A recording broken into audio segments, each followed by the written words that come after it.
अभी तो हमने स्टार्टिंग किया नेक्स्ट में। तो फर्स्ट अभी जो हम नेक्स्ट लेसन शुरू कर रहे हैं वो है सेट्स। अब सेट्स का इंपॉर्टेंट मैंने आपको जस्ट बताया कि सेट का इंपॉर्टेंट रियली ज्यादा इसलिए है क्योंकि ये बेस कवर कर देता है ना। ये सभी चैप्टर का क्या कर देता है, बेस को कवर कर लेता है सेट्स। सेट्स देखेंगे हम और साथ ही में हम देखेंगे रिलेशंस। अभी देखो यहाँ पे आपको सेट्स एंड रिलेशन है, तो मैं आपको सेट्स और रिलेशन बताऊंगा, सेट्स एंड रिलेशन। तो ये दोनों आपस में दो टॉपिक है, actually these are not single topic, these are two topics. लेकिन ये पहले मैं आपको बताऊंगा सेट्स क्या होता है और then I will just move on relations. Relation, ठीक है। तो अभी देखो ये सेट्स होता क्या है और रिलेशन होता क्या है, तो ये आपको थोड़ा सा अच्छे से समझना पड़ेगा। अब वो what is mean by set, यहाँ पे मैं लिखता हूँ सबसे पहले उसकी डेफिनेशन। डेफिनेशन, इसकी डेफिनेशन, डेफिनेशन ऑफ सेट्स, ठीक है। Definition of set. तो what is a set, set क्या होता है, आपको क्या लगता है what is a set, with your point of view set क्या होता है? A set is a collection of an object. क्या होता है? The set is an collection, is a collection, a set is a collection of an object, of an object. The set is a collection of an object. पर कौन से object? Well defined object. तो इसमें क्या word हम add करेंगे? Well defined. The set is a collection of well defined object. The set is a collection of, the set is a collection of well defined, well well defined, well defined, well defined object. A set is a collection of well defined objects. Example की बात करते हैं, ठीक है। Just tell मी, अब मैं आपसे पूछता हूँ सिंपली, सिंपल लैंग्वेज में, आप मुझे एक आधा सेट बताओ, एक कलेक्शन ऑफ ऑब्जेक्ट्स बता दो। Set is a collection of well defined objects. तो आपके माइंड में क्या आएगा? सबसे पहला एग्जाम्पल, एग्जाम्पल नंबर वन, मैं आपसे पूछता हूँ मुझे कोई भी एक सेट बता दो। चलो पहला एग्जाम्पल मैं देता हूँ आपको, ठीक है। द कलेक्शन ऑफ बुक्स, क्या ये सेट है? Is this a set, a collection of books? Yes, sir. A collection of books. आप मुझे कोई एग्जाम्पल दो।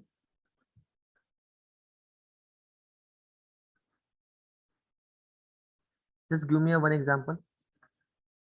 So a collection of CDs या albums. Collection of, collection of albums, ठीक है। एल्बम्स की स्पेलिंग ALUBMS क्या आती है? So ALBUMS. Correct, ALBUMS। हाँ, एल्बम्स मुझे लगा ही था थोड़ा सा। So a collection of books, collection of albums. अब थोड़ा सा ध्यान दो यहाँ पे, क्या ये दोनों सेट्स है क्या? ऑफ कोर्स हम दोनों भी गलत है, this is not a set. Why this is not a set? Now see definition क्या बोलती है, the set is a collection, collection तो है। क्या ये कलेक्शन है क्या? Yes, this is a collection. अरे कलेक्शन ऑफ अ बुक बोले तो क्या, बुक्स का कलेक्शन, तो this is a collection. Collection of albums बोले तो क्या, this is a collection of well defined objects. क्या ये वेल डिफाइन है क्या? कलेक्शन ऑफ बुक्स है, लेकिन कौन से बुक्स, विच बुक्स, है ना। So this is not the set, ये सेट है क्या? This is not the set, ये सेट नहीं है। आर नॉट सेट, ये क्या है? Are not set, are not set, ये सेट ही नहीं है। क्यों? क्योंकि कलेक्शन तो है लेकिन वेल डिफाइंड नहीं है। So what do you mean by well defined? तो वेल डिफाइंड का मतलब क्या हो रहा है? सो ये जो वेल डिफाइंड वर्ड है इसका मतलब क्या हो रहा है? वेल डिफाइंड का मतलब होता है with your perspective, with your point of view, with my point of view, और with any one point of view, the collection should be same. ये कलेक्शन क्या होना चाहिए? सेम होना चाहिए। इसका मतलब क्या होता है? अब देखो एग्जांपल में ले रहा हूँ, एग्जांपल नंबर 3। अगर मैं बोलूँ the collection of, I just write, I am just writing here, a collection of, और we can say a set of, a set of, या फिर कलेक्शन से बात करो, ठीक है। The a collection of, a collection of books written by, written by Chetan Bhagat, Chetan Bhagat. Written by Chetan Bhagat. अब मुझे एक बात बताओ, जब मैंने ये ग्रुप को, ये सेट को डिफाइन किया, a collection of books written by Chetan Bhagat, तो मुझे एक बात बताओ, आप इंडिया में कहीं पर भी चले जाओ, इंडिया में छोड़ा, वर्ल्ड में कहीं पर भी चले जाओ, क्या वो आपको एनसीईआरटी ला के देगा, मैथमेटिक्स की एनसीईआरटी ला के देगा? No sir. अगर आपने बोला उसको कि भाई मुझे collection of books written by Chetan Bhagat ला के दे, तो वो क्या आपको एनसीईआरटी ला के देंगे? ऑफकोर्स नहीं ला के देगा। लेकिन अगर कलेक्शन ऑफ बुक्स की बात चल रही है, तो क्या वो आपको एनसीईआरटी ला के देगा? Yes sir. ऑफकोर्स ला के देगा। तो क्या हो रहा है, यहाँ पे हमने डिफाइन नहीं किया इसको, वेल डिफाइन नहीं किया। लेकिन जब हमने यहाँ पे बात किया उस चीज की, हमने बुक्स की बात की है, लेकिन हमने क्या किया यहाँ पे, उसको हमने वेल डिफाइन कर दिया, written by the collection of books written by who, तो रिटन बाय चेतन भगत, हमने ऑथर का नाम डिसाइड कर दिया। जब हमने ऑथर का नाम डिसाइड किया था, तो ये वेल डिफाइंड सेट हो गया। So this is called the set, this is called a set. और ये क्या हुआ है, ये written by Chetan Bhagat, this is well defined, well defined. ठीक है, तो ऐसे ही अब आप मुझे एक एग्जांपल दो।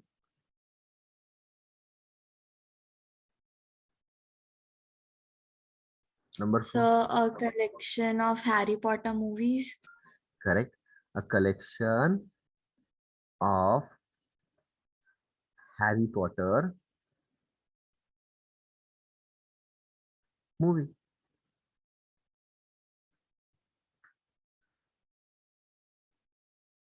है ना?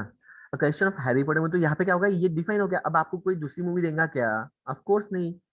अगर आपको किसने अब यहाँ पे थ्री इडियट्स लाके दे दिया, तो आपको अरे भाई हैरी पॉटर चाहिए मुझे, मैंने यहाँ पे कलेक्शन को डिफाइन तो किया है, means with any perspective, with मतलब किसी के भी पॉइंट ऑफ व्यू से, ये क्या हो रहा है, ये कलेक्शन वेल डिफाइंड बन रहा है। Okay, so this is called the set.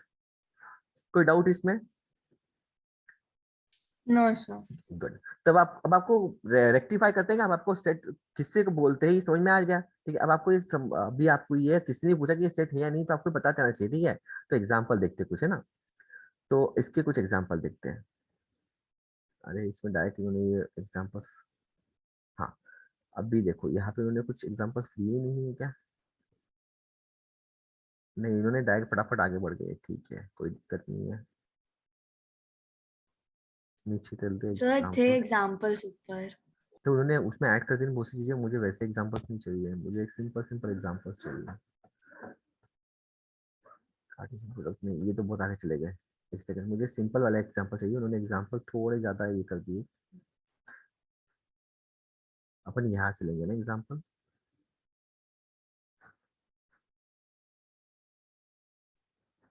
हाँ, यहाँ पे शायद, हाँ यहाँ पे आपको एग्जांपल्स मिल जाएंगे। हाँ, सी ये वाला एग्जांपल्स मिल चाहिए। हाँ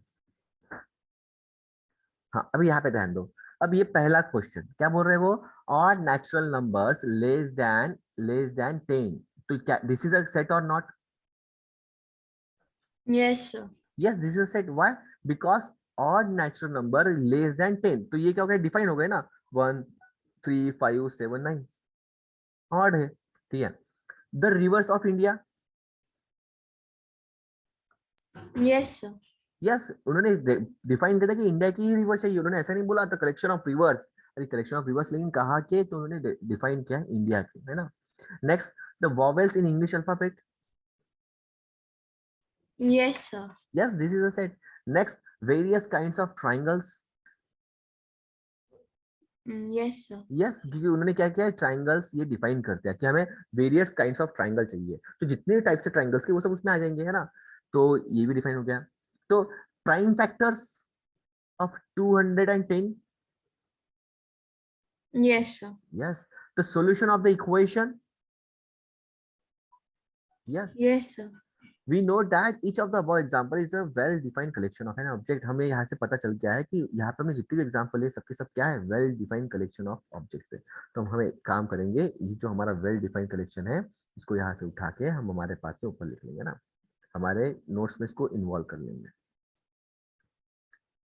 तो यहाँ पे हम इसको पेस्ट कर देंगे ना, this is the well defined collection of sets. ठीक है, अब देखो, अब हम और कुछ एग्जांपल्स देखेंगे। देखो ध्यान से, अब यहाँ पे मैं कुछ एग्जांपल लेता हूँ। और कुछ एग्जांपल दिए क्या हमें, 1 सेकंड। हाँ, अभी यहाँ पे उन्होंने क्या बोला है कि फॉलोइंग आर द सेट्स और नॉट, ये बता दो। जो नीचे दिए हुए कुछ सेट्स है, कुछ दिए हैं हमें कुछ सेट्स, वो सेट्स है या नहीं बता दो। कुछ कलेक्शन दिए हुए, वो सेट्स है या नहीं बता दो। तो सबसे पहला देखो, the collection of all the months of a year beginning with the letter J, is this a set और not? Yes, sir. Yes, of course, this is a set. Why this is a set? Because it's a well defined all the months of a year beginning with the letter J. उन्होंने month बताने को कहा है और letter भी define कर दिया है ना। नेक्स्ट, सेकंड वाला, the collection of 10 most talented writers of India. Yes, sir. Why yes? बताओ 10 राइटर्स के नाम बताओ। सर फिर वो हर एक इंसान के पर्सपेक्टिव से अलग होगा। करेक्ट, वो हर एक इंसान के पर्सपेक्टिव से क्या हो जाएंगे, अलग हो जाएंगे। Different. तो is this a set? No, sir. No, क्योंकि हमें क्या चाहिए, सबके पर्सपेक्टिव से इक्वल चाहिए। तो यहाँ पे तो गलत हो गया ना ये। तो अभी देखो, तुम्हारे राइटर्स अलग रहेंगे, फेवरेट, ठीक है, टैलेंटेड, तुमको लगेगा ये मोस्ट टैलेंटेड है, मुझे लगेगा वो मोस्ट टैलेंटेड है, तो ये क्या हो गया, this is not a set. Why? Because here from each perspective the collection will be different. Next, number 3, a team of 11 best cricket batsman of the world.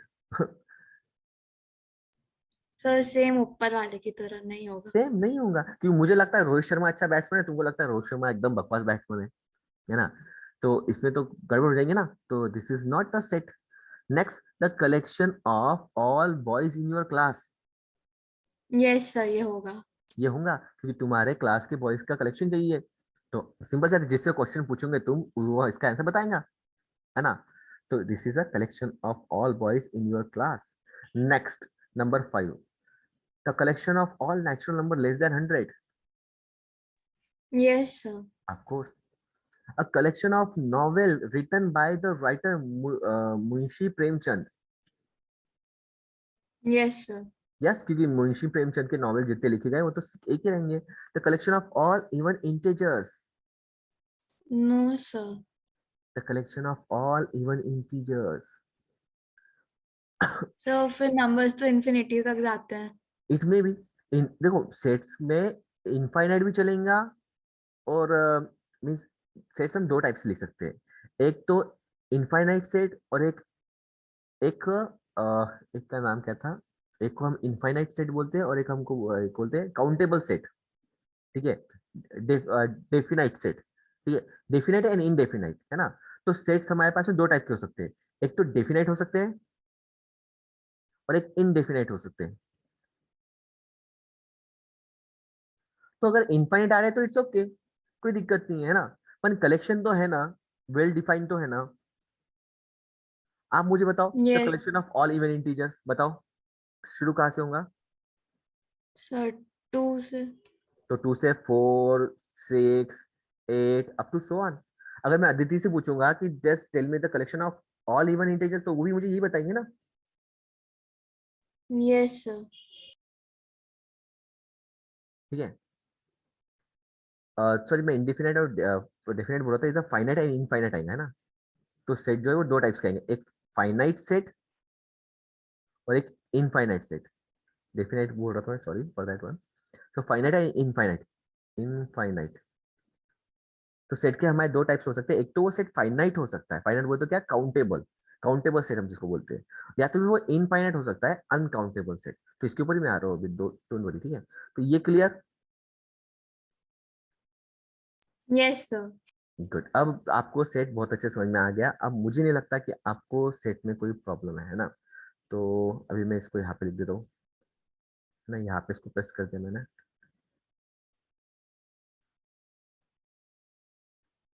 यहाँ पे मैंने इसके प्रेस कर दिया, ठीक है। और ये जो हमारा ये वाला जो सेट है, this is also set, this is also set, ये हमारा सेट है। ओके, सो अभी देखो नेक्स्ट, अभी सेट के टाइप्स कैसे हैं, उसको रिप्रेजेंट कैसे करते हैं, वो सब बात करेंगे, ठीक है। तो अब आपको ये तो पता चलेगा कि सेट किसे बोलते हैं किसे नहीं बोलते हैं, ठीक है, दैट यू नो नाउ। तो आपको पता चलेगा कि सेट किसे बोला जाता है और किसे नहीं बोला जाता है। ओके, तो अब हम देखेंगे कि जो सेट है उसको डिफाइन कैसे करते हैं ना। मतलब अगर सेट के टाइप्स क्या क्या होते हैं, सेट को डिफाइन कैसे करते हैं, तो ये सब बातें अब हम बात करेंगे, ठीक है। ओके, तो नेक्स्ट पॉइंट हमारा है how to define, how to represent a set. Okay, तो मैं यहाँ पे एक लाइन ड्रॉ कर देता हूँ।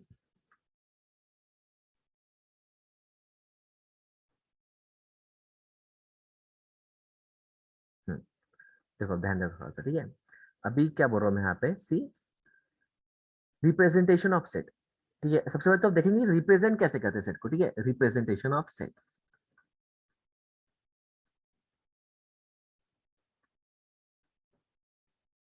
Representation of set. सो हमेशा याद रखना, set is represented by the capital letters only, ठीक है। So to represent a set we use the capital letter only. We represent, और representation of set is done by capital letters only. Representation of set, of set is done, or representation of set is done by, or we use capital letter to represent the set. In short हम इसको ऐसे लिखते हैं, we use, we use capital letters. कौन से letters? Capital letters, capital letters। कौन से letters use करते हैं हम? Capital letters to represent, to represent set, ठीक है। जैसे एग्जाम्पल के तौर पे बात की जाए तो देखो, अगर एग्जाम्पल के तौर पे बात की जाए तो यहाँ पे आपको बहुत अच्छा ऑप्शन मिल जाएगा, बहुत अच्छा एग्जाम्पल मिल जाएगा। सी यहाँ पे इन्होंने हमें कुछ रिप्रेजेंटेशन, कुछ एग्जाम्पल दिए। सी सी देखो यहाँ पे अगर आपको, आप ध्यान दोगे तो देखो, N, N is a capital letter that define the natural numbers. The set of natural number is defined by N. The set of integers is defined by Z. अभी ये हमेशा के लिए याद रखो बोरा, नाइन्थ में मैं जो आपको सिखा रहा हूँ वो आपको टेंथ में भी याद रखने का है, आपको 11th में भी याद रखने का है, आपको 12th में भी याद रखने का है। अगर आप आगे बीएससी करते हो तो बीएससी में भी याद रखना है, आप अगर आगे एमएससी करते हो तो एमएससी में भी याद रखना है, अगर आप आगे पीएचडी करते हो तो पीएचडी में याद रखने का है ना। तो अब जो आप मैथ सीख रहे हो ना, ये आपको एक्चुअली इसके पहले का मैथ भूल जाओ ऐसा नहीं है, वो भी अभी तक काम में आ ही रहा है, ठीक है। आगे भी वही काम आएगा। मैथ्स की डेफिनेशन कभी चेंज नहीं होती है। जो एक बार फिक्स हो गया वो फिक्स हो गया। फिक्स हो गया कि जेड हम इंटीजर्स के लिए यूज करेंगे तो हम जेड इंटीजर्स के लिए यूज करेंगे, ठीक है। तो ये फिक्स हो जाता है। तो अभी आपको ये इसका यूज हर बार बढ़ेगा, ठीक है। एवरी टाइम जब आप इसको यूज करोगे तो आपको पता चलेगा कि भाई ये तो मैंने 9th में सीखा था, ठीक है। तो वही चीज आपको आगे यूज आएंगी, ये आपको हर क्लासेस में अब काम आने वाली चीज है ना। तो क्या बोल रहा हूँ मैं आपको यहाँ पे कि the set is represented by the capital letter. जैसे एग्जांपल, कैपिटल एन यूज होता है नेचुरल नंबर्स के लिए, कैपिटल जेड यूज होता है इंटीजर्स के लिए, ठीक है। Q is represented rational numbers, ठीक है। R is represented real number, plus Z represent positive integer, plus Q raised to the power plus represent the positive rational numbers, and R plus represent the positive real numbers। ये सारे representation आपको हमेशा याद रखने हैं। और अगर किसी ने बोला कि बा मुझे सेट बता दो किसका, रियल नंबर्स का, तो आप क्या बोलोगे उसको? ये लो आर। आर बोले तो क्या? Set of real numbers. Simple सा लॉजिक, समझ में आ रही बात? Yes, sir. हाँ, तो फिर अभी ये हो रहा है सेट ऑफ रियल नंबर। तो इसको मैं यहाँ से कॉपी कर लेता हूँ। तो इसको मैंने यहाँ से कॉपी कर लिया। हमें बहुत सारी चीज़ तो ऐसी मिल जाती है ना। चलो अच्छी बात है, हमारा टाइम बच जा रहा है। तो ये है कुछ रिप्रेजेंटेशन है ना। अभी इसमें मैं और कुछ ऐड करता हूँ। क्या ऐड करता हूँ? देखो ध्यान से। अभी अब मुझे बताओ, नेचुरल नंबर हो गया, ठीक है। नंबर वन नेचुरल नंबर हो गया, नंबर टू इंटीजर्स हो गया, रैशनल नंबर हो गया, करेक्ट, रियल नंबर हो गया, ठीक है। रियल नंबर हो गया ना। अब क्या बचा? पॉजिटिव इंटीजर्स हो गया, ठीक है। पॉजिटिव रैशनल नंबर हो गया, पॉजिटिव रियल नंबर हो गया। अब क्या बचा? कुछ बचा क्या? सोचो। So rational numbers. Irrational number बच गया। So how we will represent irrational number? So irrational number represent करने के लिए हम क्यू डैश से रिप्रेजेंट करते हैं। अब ये क्यू डैश क्या है, ठीक है। क्यू डैश क्या है? और क्यू डैश से हम रिप्रेजेंट करते हैं, या तो फिर आप क्यू कॉम्प्लीमेंट यूज कर सकते हो, Q raised to the power c. अगर आपको इरेशनल नंबर को रिप्रेजेंट करना है तो आप क्यू डैश या फिर Q raised to the power c बोल सकते हो। This represent the set of all irrational numbers. तो ये इरेशनल नंबर का सेट रिप्रेजेंट करता है। सो ये क्यू डैश या फिर क्यू सी है क्या? सो ये आपको समझ में आ जाएगा, ये सेट लेसन कंप्लीट होने से पहले पहले आपको समझ में आ जाएगा। लेकिन फिर मैं आपको एक बार शॉर्ट में बता देता हूँ, ठीक है? क्या होता है ये Q dash? This means complement of Q. This means complement complement of Q. Now what is mean by complement of Q? तो ये जब मैं आपको टाइप्स ऑफ सेट बताऊंगा ना तब बताऊंगा, ठीक है? ये वर्ड याद रखना चाहिए, कॉम्प्लीमेंट ऑफ क्यू। ओके,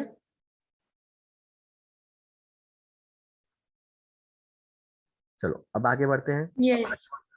हाँ, तो ये रिप्रेजेंटेशन ऑफ सेट है। तो अब रिप्रेजेंटेशन ऑफ सेट तो समझ में आ गया। ओके, सो अभी सेट के जो मेंबर्स है, चलो ये बात समझ में आ गई सर कि representation of set is N is equals to set of all natural numbers. But इसके जो मेंबर्स है, अभी हमने क्या बोला है कि सेट क्या है? सेट क्या है? Set is a collection of an well defined objects. तो अभी जो ऑब्जेक्ट्स है, ये जो मेंबर्स है, ठीक है, the objects of the sets, the members of the sets, इसको कैसे रिप्रेजेंट करते हैं? How we will represent the objects और the members of the set. तो अब आप इसको बोल दो, इसको you can say that it is a member. आप इसको मेंबर्स बोल दो, ठीक है, मेंबर्स। या फिर आप इसको क्या बोल दो? ऑब्जेक्ट्स बोल दो। या फिर आप क्या बोल दो इसको? ऑब्जेक्ट्स, वो भी JECTS ऑब्जेक्ट। ओके, अब इसको ऑब्जेक्ट्स बोल दो। या तो फिर आप इसको क्या बोल दो? एलिमेंट्स बोल दो। ये सारे इक्विवेलेंट्स है। मेंबर्स बोलो, ऑब्जेक्ट्स बोलो, एलिमेंट्स बोलो, ठीक है, दिस ऑल आर द, ये सारे के सारे क्या होते हैं? एलिमेंट्स होते हैं सेट के, ठीक है? Members oblique objects oblique elements, ठीक है? तो ये कैसे डिफाइन होते हैं? To represent this, to represent to represent we use the small letters. To represent we use small letters, small letters और और और नंबर्स। हम न्यूमेरिक नंबर्स यूज कर सकते हैं या फिर स्मॉल लेटर्स यूज कर सकते हैं, या फिर जो कुछ भी आपको यूज करना है, सिंबल्स यूज कर सकते हैं, कुछ भी यूज कर सकते हैं, ठीक है? सिर्फ कैपिटल लेटर्स यूज नहीं करते हम जनरली। ओके, तो अब ये कैसा एक एग्जांपल लिखते हैं, ठीक है? अब देखो, अब आपको रिप्रेजेंट करते आ गया सेट, है ना? आपको मेंबर समझ में आ गया कि मेंबर को हम स्मॉल लेटर से रिप्रेजेंट करते हैं। तो एक्चुअल में एग्जांपल होते क्या है सेट्स के, ठीक है? एक्चुअल एग्जांपल्स, ये तो वर्ड है, this is a word from format, ठीक है? तो एक्चुअल एग्जांपल कैसे बन रहे हैं देखो ध्यान से। ये दिख रहा है आपको? ये मैंने यहाँ पे लिखा है, ये जो लिखा है यहाँ पे देखो, एक सेकंड। हाँ, अगर आप ध्यान से देखो तो यहाँ पे मैंने जो लिखा है 2468 कॉमा डॉट डॉट डॉट, है ना? तो ये क्या है? This is the actual representation of the set. ये तो वर्ड्स में लिखा है, ये तो वर्ड्स में लिखा है, लेकिन क्या आपको ऐसे रिप्रेजेंट करना है क्या? नहीं, आपको रिप्रेजेंट करना है इसको इस तरह से, ठीक है? So there are two method to represent the set। दो मेथड से जिस दो मेथड से सेट को अच्छे से रिप्रेजेंट करने की, ठीक है? ये बात तो फिक्स हो गया कि जो रिप्रेजेंटेशन ऑफ सेट है वो कैपिटल लेटर से होता है, लेकिन इसमें भी हमें दो टाइप की मेथड दी हुई है। कौन सी दो टाइप की मेथड? तो वो ध्यान में लो थोड़ा सा, है ना? वो मेथड कौन सी? तो see here carefully. So there are two methods to represent the set, ठीक है? कौन कौन सी मेथड है देखो यहाँ पे ध्यान से। नेक्स्ट नेक्स्ट पॉइंट क्या है? Methods.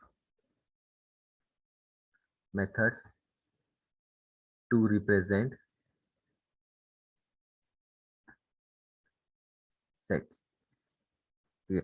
Methods to represent sets. अब ये मेथड्स क्या है, ठीक है? So there are two methods, ठीक है? कौन सी मेथड्स है देखो ध्यान से, जस्ट सी केयरफुली।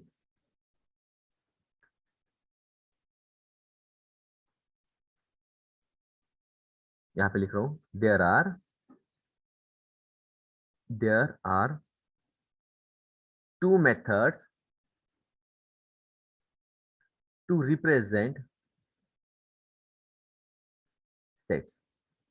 अब दो मेथड्स कौन कौन सी सेट को रिप्रेजेंट करने की? तो number one method is roster method. कौन सी मेथड बोलते हैं हम उसको?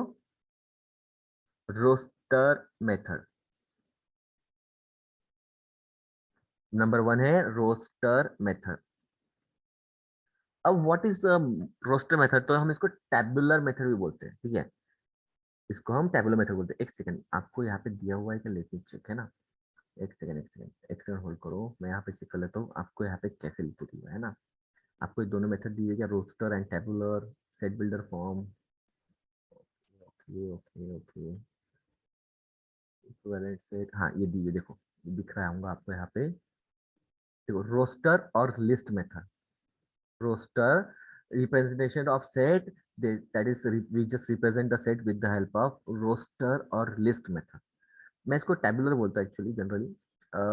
और यहाँ पे जो नेक्स्ट है वो है सेट बिल्डर मेथड, ठीक है, सेट बिल्डर मेथड। आपको यहाँ पे कौन से वर्ड्स लिख के दिए, एक सेकंड, एनसीईआरटी में कौन से वर्ड्स लिख के दिए उन्होंने, देखो हाँ ये देखो यहाँ पे इन्होंने टेबुलर बोला है ना, यहाँ पे उन्होंने टेबुलर बोला है, सी है, टेबुलर रोस्टर और टेबुलर फॉर्म, यहाँ पे उसको लिस्ट मेथड बोल दी, बात एक ही है ना। तो रोस्टर मेथड, उसी को हम टेबुलर मेथड भी बोलते हैं, टेबुलर टेबुलर टेबुलर मेथड।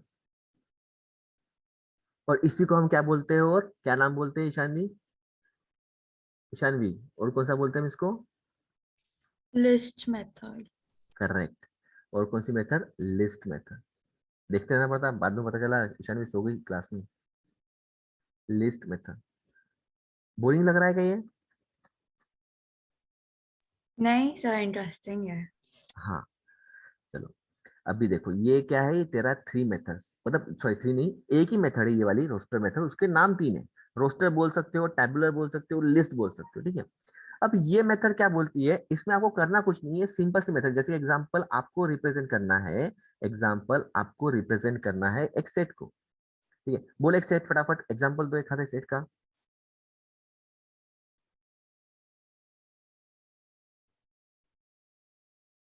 बोलो कोई भी एग्जांपल तो सेट का एक आधा। Sir collection of even numbers till 10। हाँ ठीक है, तो यहाँ पे मैं लिखता हूँ कलेक्शन, बहुत अच्छा एग्जांपल दिया आपने, कलेक्शन ऑफ इवन नंबर्स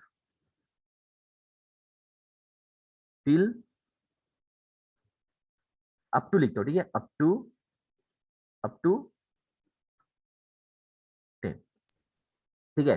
तो अब इसको तुम रिप्रेजेंट कैसे करोगे, देखो ये तुमने सादे वर्ड्स में लिखा है, बनी ये मतलब कंप्लीट हुआ है क्या, नहीं, अब आपको इसको रिप्रेजेंट करना है, तो इसको रिप्रेजेंट कैसे करोगे, तो मैं collection of even numbers up to 10 के लिए एक कैपिटल लेटर लेता हूँ, ठीक है, तो कैपिटल लेटर क्या हो जाएगा यहाँ पे, सपोज मैं यहाँ पे लेता हूँ ए, यहाँ पे कैपिटल ले लिया, is equals to curly bracket, हमेशा याद रखना सेट को रिप्रेजेंट करते टाइम करली ब्रैकेट ही यूज होता है, आप यहाँ पे ओपन ब्रैकेट यूज मत कर लेना, अगर आपने A is equal to open bracket कर लिया तो ये रॉन्ग है, ठीक है, रॉन्ग क्या क्या मैं बताता हूँ, डोंट वरी, ठीक है, यहाँ पे बताता हूँ साइड में ना, तो यहाँ पे रॉन्ग क्या क्या है, अगर आप बोलोगी कि सर मैं A is equal to open bracket use कर लेती, ये रॉन्ग है, ठीक है, अगर आप बोलते हो सर मैं A is equal to close bracket use कर लेती हूँ, तो ये भी रॉन्ग है, अगर आप ओपन क्लोज यूज करोगे तो वो भी रॉन्ग है, ठीक है, अगर आप कोई भी ब्रैकेट यूज कर लो, ठीक है, लाइन ब्रैकेट यूज कर लो तो वो भी रॉन्ग है, ये सारे के सारे क्या है, this all are the wrong method, ठीक है, डू रिप्रेजेंट, ये सारे के सारे क्या है, दिस ऑल आर रॉन्ग,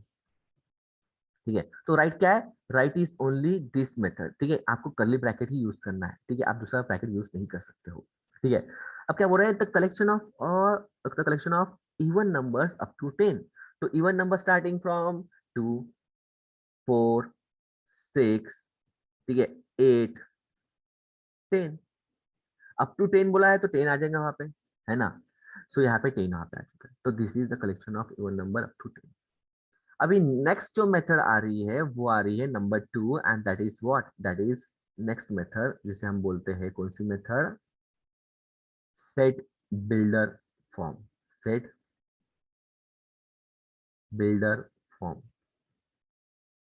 या फिर हम उसको क्या बोलेंगे, हम उसको बोलेंगे दूसरा, आपको नाम नहीं है शायद सेट बिल्डर को, यस दूसरा नाम नहीं है आपको, सेट बिल्डर फॉर्म ही है ना, आपको एक में चेक कर लेता है ना, कोई दूसरा नाम उन्होंने बोला है क्या यहाँ पे, नहीं बोला है, नहीं बोला है ना।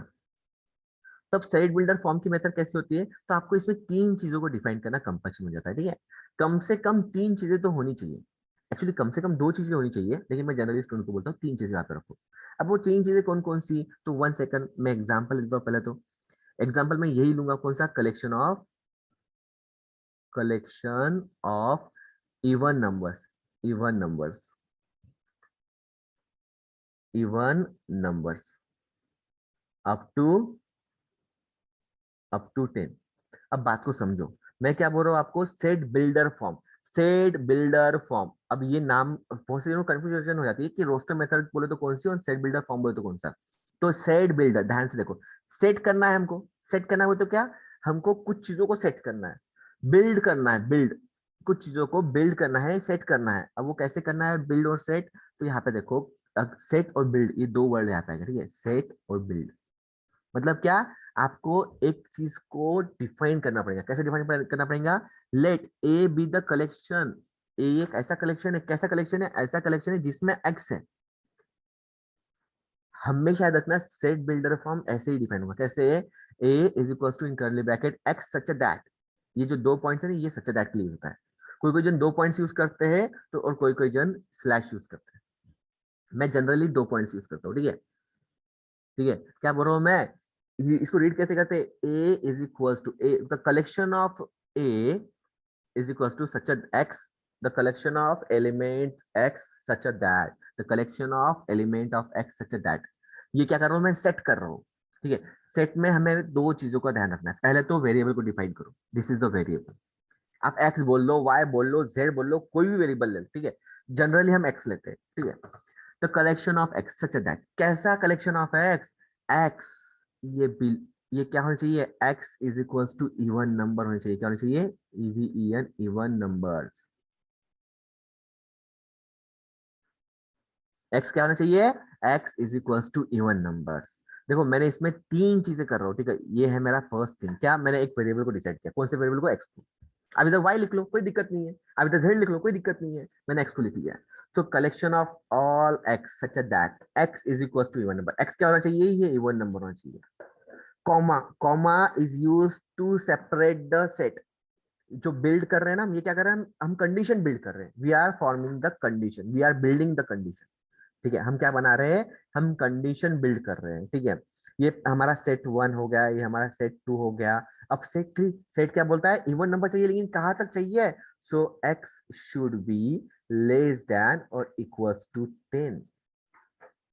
एक्स की जो वैल्यू है वो 10 से कम होनी चाहिए, और कर्ली ब्रैकेट कंप्लीट। तो अगर आप इस तरह से लिखोगे तो इसका मतलब क्या, आपने कौन से फॉर्म में लिखा, सेट बिल्डर फॉर्म में लिखा है, ठीक है। S3, S3 आपने सेट बिल्डर फॉर्म में लिखा है, और you just make three sets, आपने तीन सेट्स बनाए, तो कम से कम तीन सेट्स तो होने ही चाहिए। अगर दो में काम हो जाए तो कोई दिक्कत नहीं है।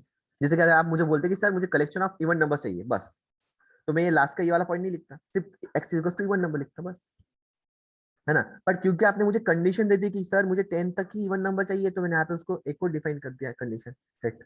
ये मैंने क्या किया, ये तीन सेट को मैंने बिल्ड किया, इसलिए इसका नाम हो जाता है सेट बिल्डर। बात समझ में आई, Yes, sir. ठीक है। तो हमेशा याद रखना, you have to make three sets, minimum three sets, ठीक है। और अगर टू सेट्स में काम हो रहा है तो भी चलेगा, कोई दिक्कत नहीं, कम से कम दो तो आपको सेट लगेंगे ही लगेंगे। लेकिन मैं जनरली बच्चों को बोलता हूँ कि आपको कम से कम तीन सेट बनाने पड़ेंगे। क्यों, to define the condition properly, ठीक है। तो पहले हमने एक्स को डिफाइन किया। एक्स एक ऐसा वेरिएबल है, कैसा वेरिएबल है, such that this is such that x is equal to even number और x is less than equal to 10। तो हम इसको रीड कैसे करेंगे, एक्स सच दैट, इसे कैसे रीड करते हैं, तो यहाँ पे लिख के देता हूँ मैं आपको, देखो इसे कैसे रीड करते हैं हम, we just read it as x such that, x such that x is equal to one number, ठीक है। अब यहाँ पे देखो, यहाँ पे उन्होंने कैसे सेट बिल्डर फॉर्म में क्या डिफाइन किया, देखो उन्होंने कैसे डिफाइन किया, मैं कुछ एग्जांपल ले रहा हूँ, है ना। तो कैसे डिफाइन किया, सी क्या बोला है, x such that x is a day in a week. X क्या है, डे इन अ वीक है, ठीक है। नेक्स्ट ये वाला उन्होंने कैसे डिफाइन किया, देखो, let N be the set of all natural numbers between 10 and 20, set of natural number between 10 and 20। तो अब इन्होंने कैसे रिप्रेजेंट किया, एक्स एक वेरिएबल ले लिया, x such that x is greater than 10 but less than 20। ये कंडीशन डिफाइन की, दिस इज अ कंडीशन। और एक्स क्या होना चाहिए, x belongs to the natural number, x ये नेचुरल नंबर को बिलोंग करना चाहिए, ठीक है। यहाँ पे उन्होंने दो सेट में काम खत्म कर दिया, यहाँ पे उन्होंने तीन सेट में काम खत्म किया, S1 S2 S3। हम जनरली तीन सेट में काम खत्म करेंगे, है ना। दो सेट में भी अगर होता होगा, सिंपल सा एग्जांपल है, तो दो सेट में फिनिश किया तो कोई दिक्कत की बात नहीं, लेकिन कम से कम दो तो लगेंगे ही ना। हाँ, चलो, अब यहाँ तो कोई डाउट है क्या आपको? No sir. गुड। तो अभी आज हम यहीं पे स्टॉप करेंगे, ऑलरेडी 8 o'clock हो चुके हैं। जो नेक्स्ट जो टॉपिक बचा है, इसका कौन सा टॉपिक बचा है अभी इसमें? अब इसमें बचा है टाइप्स ऑफ सेट, है ना। टाइप्स ऑफ सेट बचे हैं, cardinal number. Cardinal number actually कुछ होता नहीं है एक्चुअली, मतलब नंबर ऑफ सेट होता है, तो वो भी बचा है, वो भी हम देख लेंगे उसके बाद में। और क्या बचा है? एलिमेंट ऑफ सेट मैंने आपको बता दिया, एग्जांपल्स मैंने आपको बता दिए, उसके बाद में कार्डिनल नंबर मैं आपको कल बता दूंगा। ठीक है। और टाइप्स ऑफ सेट बाकी है, तो टाइप्स ऑफ सेट हम कल ले लेंगे, और कुछ ऑपरेशन ऑन सेट्स है, ठीक है। और कुछ यूनिक सिंबल्स है, आपको कुछ सिंबल्स को याद करना है, ठीक है, कुछ सिंबल्स को याद करना है, तो वो भी हम कल देखेंगे, ठीक है। तो कल means tomorrow is holiday, day after tomorrow. आज के लिए इतना ही। Stay at home, stay safe.